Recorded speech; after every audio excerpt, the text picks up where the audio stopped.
In the name of the loving, liberating, life-giving God. Amen. Today we mark the feast of the Epiphany. We remember the Magi coming to visit with gifts of gold, frankincense, and myrrh.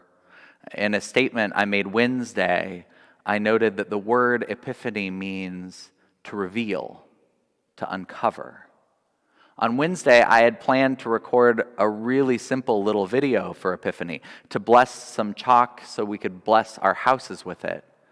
The hour I had scheduled to record, I was hearing from friends and family and parishioners, folks from across the geography of my life. Have you seen what's happening in Washington? Have you seen the mob of thugs, looters, rioters, terrorists that broke into the Capitol building? Needless to say, I didn't feel I could share a simple video blessing chalk. I sat in front of my computer Wednesday afternoon, unable to do much besides scroll and to text friends back in Washington where I used to live, to check in. There was a word that came up again and again as I read posts and talked with some family and friends. The word was shocked. I'm shocked this could happen. I'm shocked the rioters would be allowed into the Congress's chambers. I'm shocked the Capitol Police were so ill-prepared. Behind the word, I wonder if there wasn't a little shock that a large group of white terrorists would stage an insurrection and take the seat of government hostage. We've been taught subtly, subliminally, who to fear. The word terrorist connotes specific images, accents, skin colors. That's just one of the many words we use in times like these that expose biases. And those biases aren't just about the media. We saw undeniably on Wednesday, our police systems were unprepared for the threat they faced. As the president-elect said, we all know that if they were Black Lives Matter protesters, they would have been treated very differently. We need police reform. We do. And we know now we need it for the sake of public safety. We need police reform to make sure our government can continue to function. I want to be clear today. The sickness we saw on Wednesday, what was uncovered on Wednesday, it's not new. It didn't start 2 months ago with the election. It didn't start 4 or 5 years ago with the last election. The sickness we saw on full and shocking display on Wednesday has been with us since our very foundation. The sickness has been with us from the beginning. On Wednesday, January 6th, the Feast of the Epiphany, the sickness was uncovered again. If you are shocked, if you are disgusted, I want to invite you to take the next step. Get curious. Learn more. Don't just stay in a place of shock and disgust. Make a decision to take a next step. The Reverend Dr. Willie Jennings has a name for the sickness that was uncovered. It's not one of the buzzwords. And that's hard for me because buzzwords help me label myself as woke. As a white person who has been through anti-racism training, I get really concerned about finding the right words. But getting the words right in a sermon condemning the riot Wednesday, it's not enough. And getting a corporate statement worded well, it's not enough.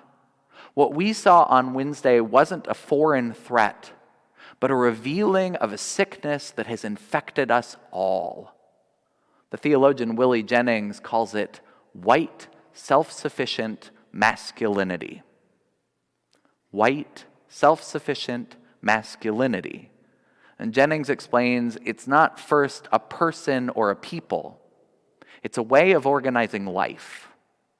The sickness isn't a people. It's not a skin color. The sickness is a way of thinking, a way of being. In his book, After Whiteness, Jennings tells story after story from his career to illustrate. He speaks of a brilliant student from Hong Kong who speaks 5 languages, but whose paper is torn apart by a white American graduate assistant for small failures of grammar. And the message behind all that red ink: you don't belong. And Jennings writes of a faculty interview process where a white man is hired over a black woman with equal scholarly credentials, because in the interviews, it just seems like he might fit in better with the predominantly white, predominantly male faculty. In truth, Jennings says, these older men making the decision, they just all want to be the younger man. They admire his intellect, his youth, his swagger, but most of all, his confidence. Jennings writes of his own failures as a black leader to stand up for his black students when they've faced obvious frustrations at the Eurocentric curriculum and culture. And can't they see what he has already faced, what he's already done? Jennings explains white self-sufficient masculinity. It's a system of desire. We have, all of us, white people and people of color, been taught to desire a sense of control, a sense of mastery, a sense that we can do this on our own. Like all of the idols, Jennings says, this false god robs us. It robs us of ourselves. When you're busy trying to seem invulnerable, it can become hard for you to let yourself feel what you feel. This sickness also principally robs us of one another. We are so addicted to being self-sufficient, being right, that we can't be vulnerable and let others in.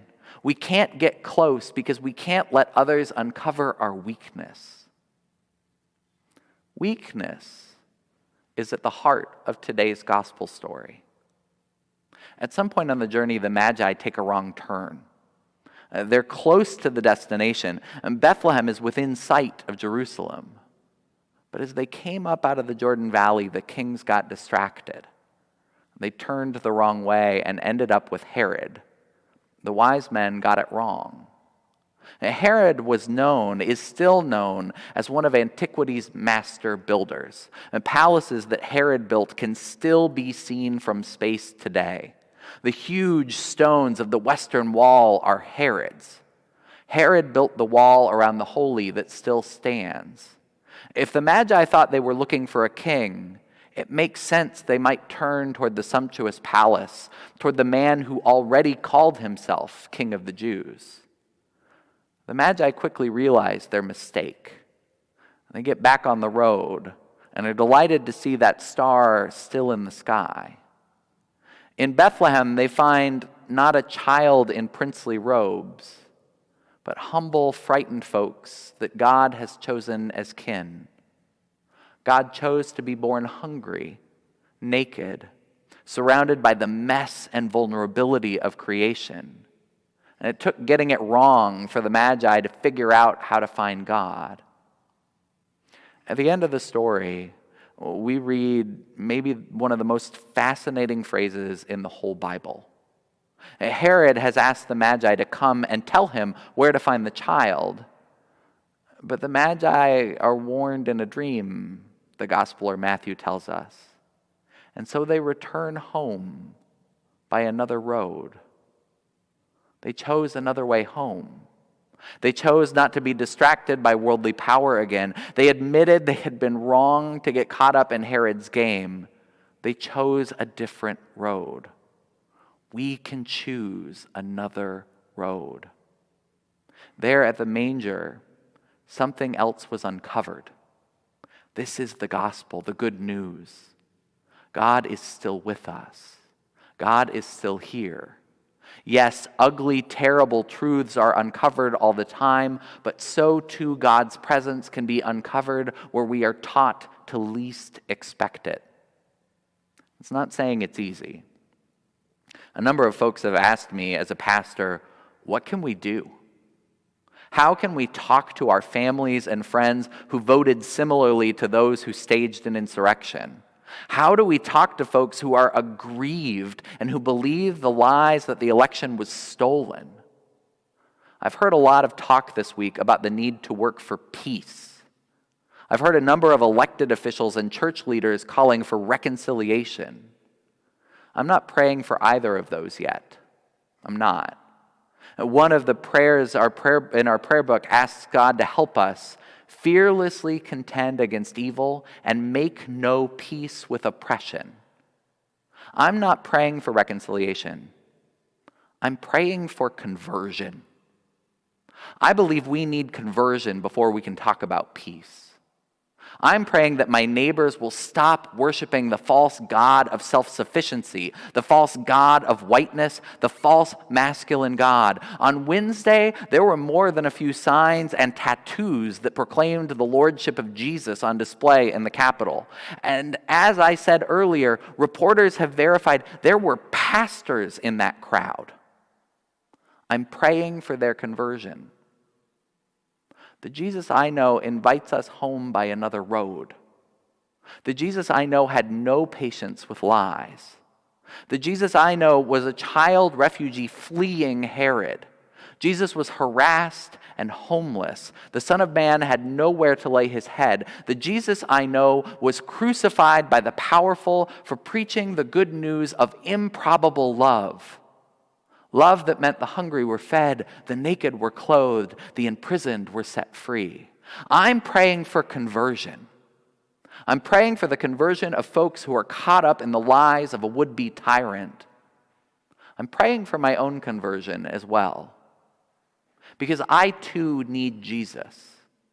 I need Jesus to help me lean into the uncomfortable conversations. I need Jesus to point the way, to be the star to guide me. There are times it would be so much easier to lean into my privilege, my sense I have the answers, my sense that I have the right words. I need Jesus to walk ahead of me and say again, "Come.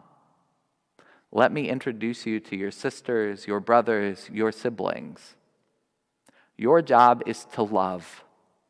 Your job is to love and to listen and to stand for justice. I know I won't get there on my own. I need Jesus. Pray for my conversion. I'll pray for yours. This Epiphany, what road will you choose?" Amen.